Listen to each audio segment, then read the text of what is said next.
First of all, what I want to know from the both of you is the kind of the path you took to film directing to begin with. Just a little bit of background from each of you. Erich, if you can start for me. Oh my gosh.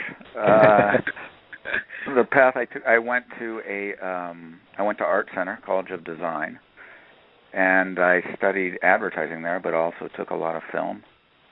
Then I went to an advertising agency and worked there coming up with ideas for commercials. And then about 18 years ago, I started directing, primarily commercials, some music videos. And that's where I am now. And Ben, how about you? Mine was kind of a bit of a roundabout route. Actually, I started doing music production, sound recording, and after sort of varying levels of success at that, decided to go back and study design and art direction, and worked for some early internet startup companies, and then moved to New York and started working for some production companies there, and that sort of led from one thing to another, and then moved over to LA a couple of years ago, and sort of steadily progressed down that path. I mean, my background is much more in the interactive side of things, but really trying to diverge that into more film-based projects and how the two collide. And they absolutely do with this project in a very special, unique way. I mean, your film is incredible. I mean, it's very valuable, but just the interactive quality of it. I'm not really that much of a tech geek, but when I viewed this, it was very eye-opening. What is possible? When did the JFK Presidential Library, did they approach you both about this project? Is that how it came about for you guys? It actually came about. The JFK Library works with an agency called the Martin Agency out of Richmond, and they don't really request any work. It's a pro bono account for the agency, and so for them, it's an opportunity to do some creative work, I guess, without the restrictions of your average advertising clients.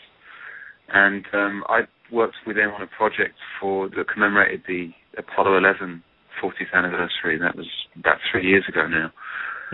And the same team came and approached us about another anniversary for the Cuban Missile Crisis. And so we started talking about ways that we could do something similar to what we had done for the Apollo 11 project, but obviously with a very different subject. Yeah, and part of what makes this project so special is your short film in the midst of the interactive experience that kind of questions what if the missile crisis was not resolved peacefully. And it's a brilliant idea and so well executed.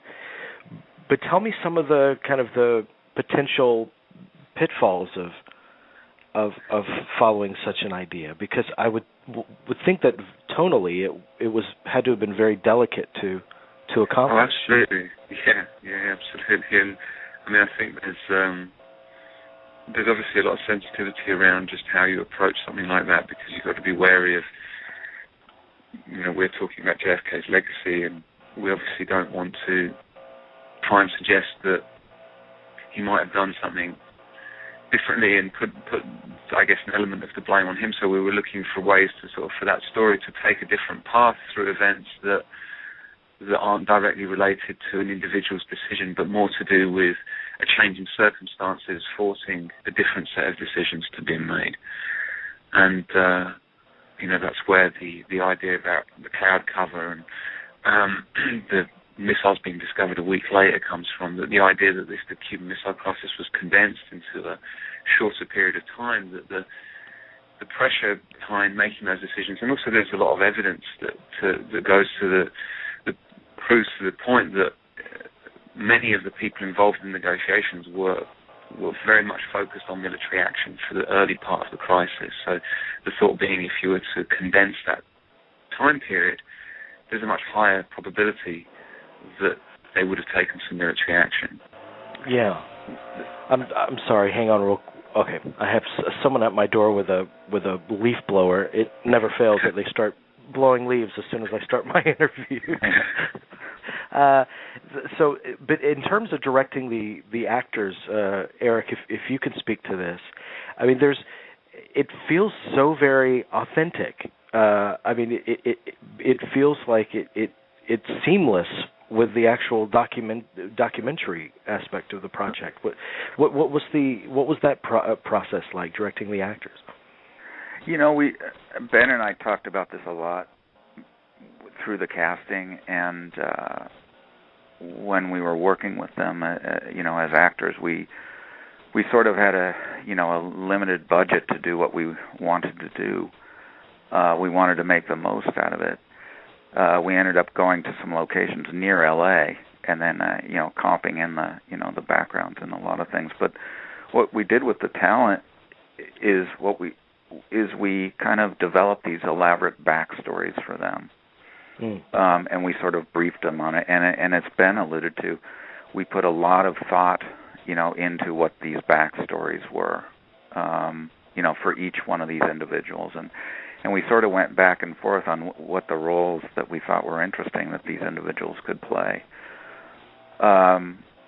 So we came up with the roles for them, and then we came up with the stories, after a lot of talking, back and forth. And originally at one point, we had a script, for them, and Ben and I decided that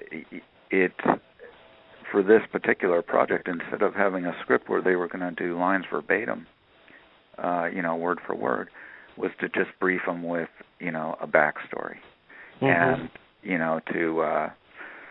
to tell sort of the scientist that, okay, you are now living in Brazil. It's 50 years later. All this stuff happened in the past. You were in the bunker, when these decisions had to be made, and, this is what you saw. So we really talked to them a lot about what they experienced now. And, being actors, they just, they soaked it in. And then what we did is, we would do long takes, of them talking about this stuff, almost like you would shoot a documentary, only you were feeding them the information beforehand that you wanted them to sort of put in their own words. And what we would do is after each take, we would, because sometimes they'd go off script, and we'd want them to go off script, but sometimes it wasn't in the right way, so we would just have to then, rebrief them or push them back a little or this way. And the other thing that, Ben alluded to is that the library was very conscious of John F. Kennedy and his role in something that, was speculation now. So occasionally an actor would mention, instead of saying the president, that, Kennedy did this, we would have to pull him back from that. But we wanted to make it very poignant. We wanted it to be come across as very real. Yeah. That if the event had gone this way, what would the documentaries look like and feel like? We worked with Bob Richardson, shot it for us. He just got off Tarantino's movie. Ben and I had long conversations with Bob even about what would the film look like then. There wouldn't be the advancements in filmmaking. So we had a lot of discussions on both the acting and the performance, between us, and then the look and the feel of it to get it to a place where we were very happy with the performance and what you sort of took away from it. I actually wanted to ask you about working with Mr. Richardson because he's one of the great geniuses in filmmaking for me, and we interviewed him earlier this year, and it was just the greatest to be able to spend time with him and speak to him for the show. But tell me about more about that collaboration between yourselves and Mr. Richardson. What made that work for you guys? Bob and I have been friends and been shooting together for probably 15 years now. Wow. And when the project came up, Ben and I kind of, looked at each other and said, gosh, this is what we wanted to do. And I was shooting another project with Bob right around this time. We actually had just come off a little short film together for his wife, helping on that. And he had just gotten off the Django project with Quentin. And I told him of the project, and we sat down, and Ben and I and Bob met together, and I think he was really, obviously, he had done a project revolving around JFK with Oliver years back, so he actually had, Ben had researched this project mercilessly, and we started sitting down just talking about the events that took place there, and Bob actually chimed in with a lot of events, that he knew of from researching this kind of time period with Oliver. So I think he was drawn into it, for a number of reasons. That he, even meeting with Ben, he was really taken by Ben for the first time. And, as you know, he's pretty selective on who he works with. But he dove right in head first and was fantastic. He came up with, lots of ideas. And as always, he brings so much more than just being a cameraman, to a project. He just thinks through every detail, of everything on that end. Maybe, Ben, you should speak to it from your point of view. Yeah. I mean, I couldn't agree more. It was the first time I worked with Bob, and having somebody bring, not just that incredible eye as to how to, make this look fantastic, but just looking at every single shot and every single story and thinking about what would be the best way to present that, or what's the deeper meaning we get from behind that. And then, not just that, but also the way that we or the way that he brought these different looks to each of those individual interviews to really separate the locations. I mean, there's 4 very, very different people in very different locations telling a story that's connected, but from their own perspectives. They don't know each other, obviously, and don't know that their stories are connected. And I think the way that he was able to sort of bring that together was just, it was fantastic, and it really took it to a whole other place that, Erich and I, like Erich mentioned, spent a lot of time working on these backstories and how do we make this feel authentic, and try to really prompt this stuff to come from the heart as opposed to feeling like it's coming from the page. And I think what Bob brought on top of that was just that there's almost like a sort of transparency to how it's presented. So you're not thinking about where they are and what exactly they're doing, but you're just listening to their story and taking it in, and it feels authentic. Yeah. Well, there's one of the reasons why the what if short film scenario is so brilliant is because it makes the history kind of more immediate. I mean, this is one of the biggest events of the past 50 years in our history, one of the defining events in history. And we've read a lot about it, but it really makes you feel it. The implications of it. Yeah, that was a big, big reason for presenting it in this way. That Erich and I talked a lot about how do you really make people understand just how close the world came to this horrible truth. The strongest way to do that is not to hit people with these massive numbers of this many people would have been killed and this many cities would have been wiped out. Try and bring it down to an individual perspective and have these 4 very personal stories that have much wider implications, but just make you think about what was actually going on, because so much of it is of what built up to those events was based in reality. And I think the best way to make people think about just how dire the crisis was to see just how close we came to this other possibility, and that was a big sort of inspiration behind it. So when you were collecting your research on this, Ben, what were the elements most surprised you about this story? So many.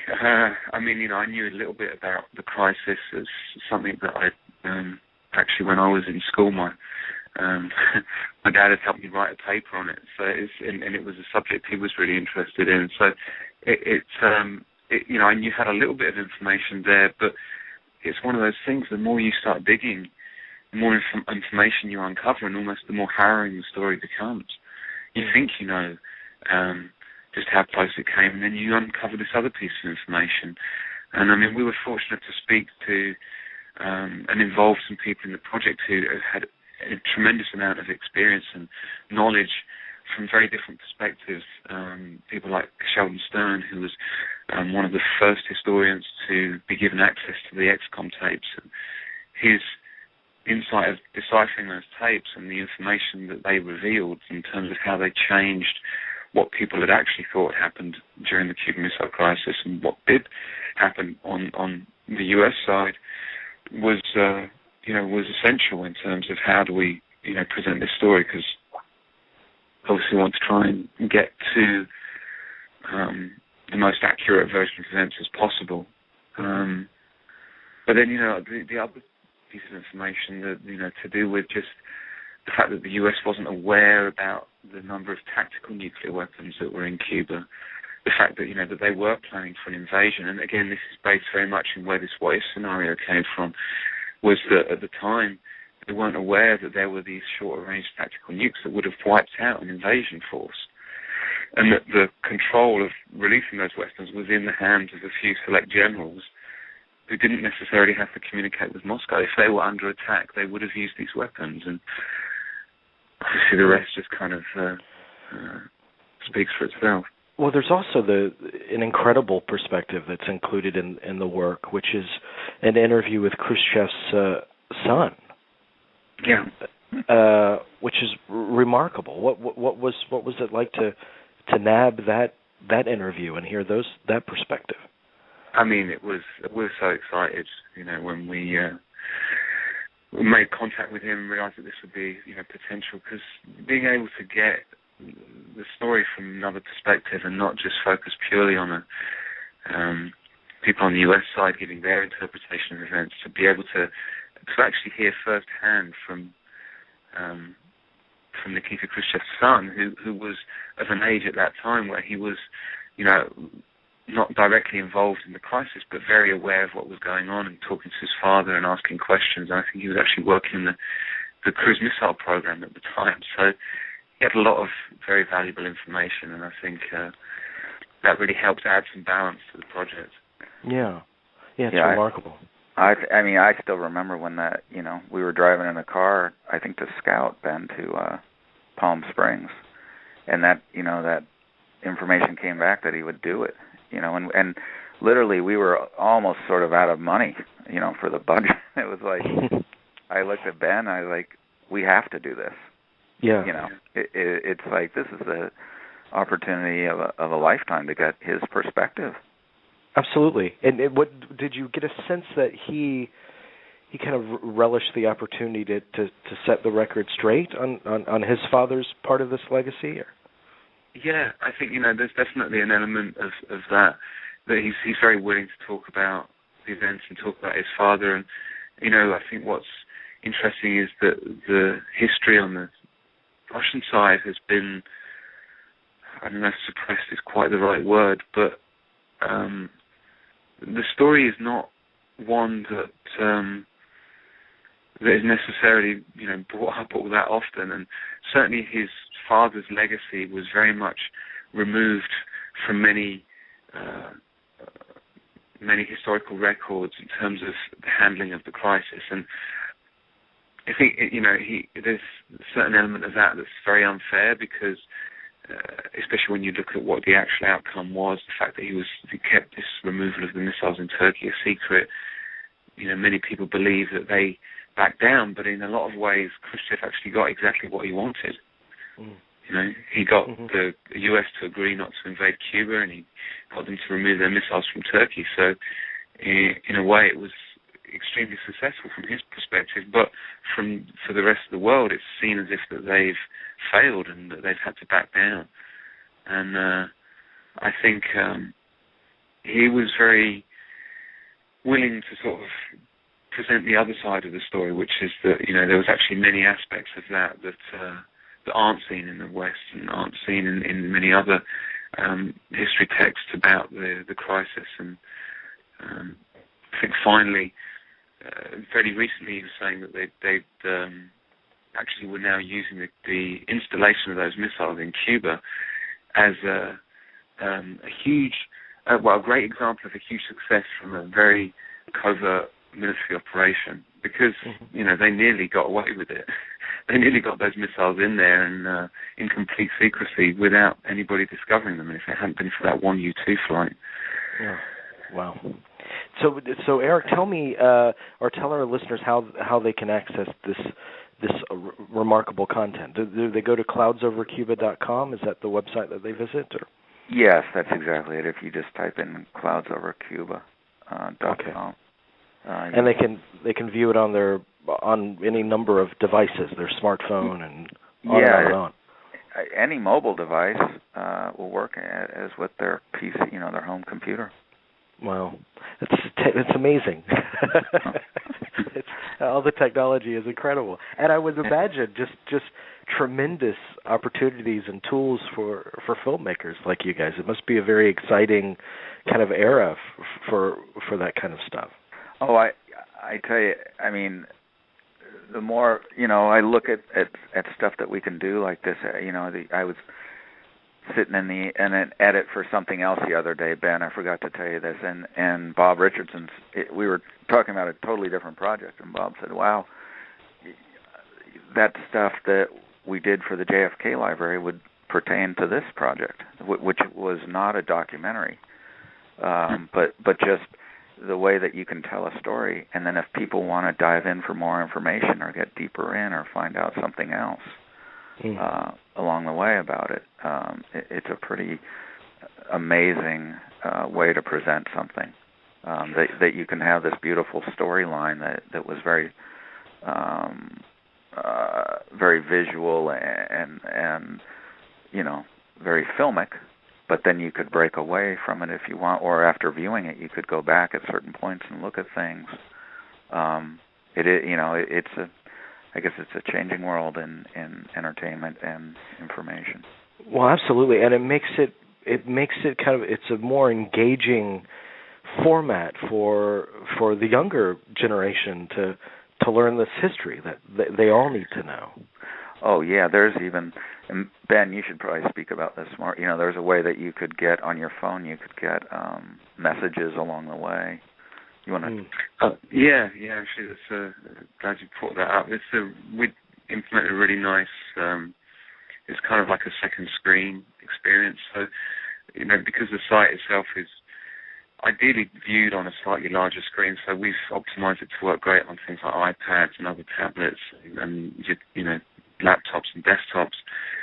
But for the phone, and this works on a number of Android devices as well as the iPhone, is that you, instead of trying to create an experience that duplicates the same thing but on a very small screen, we came to it from an approach of how can we extend the experience onto that screen and actually combine the two together. So the idea being that you'd sit there watching the documentary, you can sync your phone with the documentary, and as you're moving through this story, your phone is collecting those pieces of information that are dropping into the dossier. And at any point, if you click on those items on your phone and start to explore the photographs or the documents, it pauses the documentary on the laptop. And then when you've done with that, it seamlessly picks it back up again. So it's kind of a really nice way to sort of connect the two devices together. And it's just something quite nice about reading a document on your phone as opposed to then watching the actual film. Is a much nicer experience on a bigger screen. So it seemed like a nice way to complement the experience. No, it's beautiful. It is a really exciting, beautiful piece of work, and it's a fascinating point in history, and I congratulate you guys on making it live. I mean, it's very vivid the way you guys put it together, and I very much appreciate you guys giving me time today. And if you run into Bob anytime soon, tell him that Jamie at Movie Geeks says hello if you can, because we love him. We love him on the show. 10 minutes ago, I just texted him saying get on this phone call. I haven't heard back from him, but we will. We definitely we will say hello to him for you. Thank you so much, guys. I very much appreciate it.